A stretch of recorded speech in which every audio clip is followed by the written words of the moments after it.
Time مختصر رہ گیا، مجھے جو بتایا گیا تھا نا تو وہ بالکل قریب آ گیا ہے جی. ہمارا ٹائم قریب نہیں آ گیا بلکہ اس کا تقریب بھی ختم ہو گیا. ہاں جی ڈرے بھی تو نا پتہ نہیں کیا کیا قریب بتا رہا ہوں.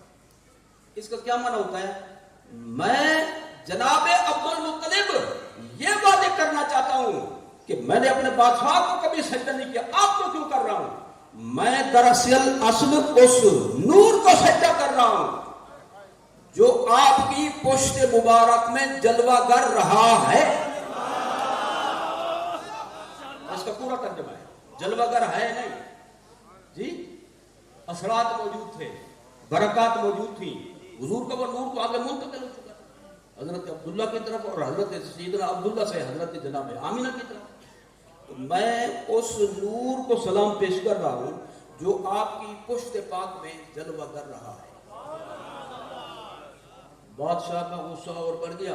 ہماری بلی ہمیں سے پیوں، کھلائیں پلائیں ہم جی، سکھائیں ہم، خدمت ہم کریں، کبھی ہمیں سجدہ نہیں کیا، اس کو کر دیا، لہذا اب تو میں کعبہ کی اینٹ سے اینٹ بجاؤں. اس نے فوجی سے کہا اٹھاؤ بھی ہاتھیوں کو، چلو منہ کرو کعبہ شریف کی طرف. اب یہ بھی تاریخ کا حصہ ہے کہ ہاتھیوں کا جب منہ کرتے کعبہ شریف کی طرف وہ بیٹھ جاتے. ان کو کس نے بتایا تھا؟ اب یہاں پہ سر بھریں گے، واہ واہ واہ اللہ کی شان ہے جی، دیکھو جانور بے عقل ہے، اس کو اس نے علم دے دیا. وہ جانور کا تو جانور کے بارے میں یہ واقعہ ایسا دیکھے تو سر دھلتا ہے. نبی ولی کی بات ہو تو تب کیوں چلتا ہے؟ تو خیر ہاتھی زمین سے چپک جاتے اور جب دوسری طرف رخ کرتے تو وہ چل کرتے. اور یہ جو تھا نا محمود، بولو، اس کا نام اس لیے تاریخ میں زندہ ہے کہ کارنامہ جو بڑا سر انجام تھا، اور نام انہیں کے زندہ ہوتے جو بڑا کارنامہ سر انجام. سمجھ آ گئی؟ ایک طائف کے عربی نے، کعبہ شریف کے محب نے اس کے کان میں یہ کہا، محمود صاحب تو میں کہہ رہا ہوں اپنے عرف کے مطابق، یہ تیرا بادشاہ تجھے اللہ کے گھر کے خلاف استعمال کرنا چاہتا ہے. اگر تو ادھر گیا تو مارا جائے گا، تباہ ہو جائے گا. میرا مشورہ یہ ہے کہ یہاں سے بھاگ جا. اس کو بھی بات سمجھ آ گئی. تو وہ وہاں سے بھاگا. مزدلفہ شریف کی وادی محصر سے اس نے یمن میں جا کر دم لیا. تو باقی ضد کر گئے فوجی. حالانکہ سبق حاصل کرنا چاہیے تھا کہ آخر جاتے کیوں نہیں کر، منہ کیوں نہیں کرتے. جب اس نے ضد کی تو اللہ تعالیٰ نے فرمایا تیری فوج ہے تو میری بھی فوج ہے. کیا بات، کیا بات. او پنکھیو، او پرندو، کون سا پرندہ تھا جس کو آپ ابابیل کے نام سے یاد کرتے ہو؟ یہاں ہوتا ہے کراچی میں جی. یہ اگر دیکھنا ہو تو کعبہ شریف میں عصر کے بعد مغرب سے پہلے یہ کعبہ شریف میں طواف کرتے ہیں، وہاں جا کر دیکھتے ہیں. اللہ تعالیٰ نے ان کو بلایا اور آپ کو یہ تعجب ہوگا، دیکھا تھا کہ بھئی یہ کبوتروں کو بھگاتے ہیں وہاں سے لیکن ابابیل کو نہیں بھگاتے. تو کہیں کنکر لے کر یہاں نہ جائیں، خطرہ تو ہے نا تھوڑا سا. چڑیا سے موٹا اور مینا، شارک لالی جس کو کچھ لوگ کہتے ہیں، اس سے چھوٹا 19-20 کا فرق چڑیا اور اس کی جسامت میں. اللہ تعالیٰ نے اس کے لشکر کو بلایا. اور ابابیل اس کا نام نہیں بلکہ ابابیل جو ہے یہ لشکر کے معنی میں ہے. کس کے معنی میں؟ بکریوں کا ریوڑ ہوتا ہے اور گائے بھینس کا گلا ہوتا ہے، اونٹوں کا بھی گلا ہوتا ہے، انسانوں کا اجتماع ہوتا ہے، اور پرندوں کا ہوتا ہے جھونڈ. کیا ہوتا ہے؟ جھونڈ، ٹکڑی، لشکر. اللہ نے ان کو بلایا. جی مالک کو مولا، میں 3 کنکر لے. یہ کنکر کون سے تھے؟ تو محققین نے اپنی تحقیق کو اوج کمال پہ پہنچایا. فرمایا یہ بجری والے پتھر نہیں تھے جی،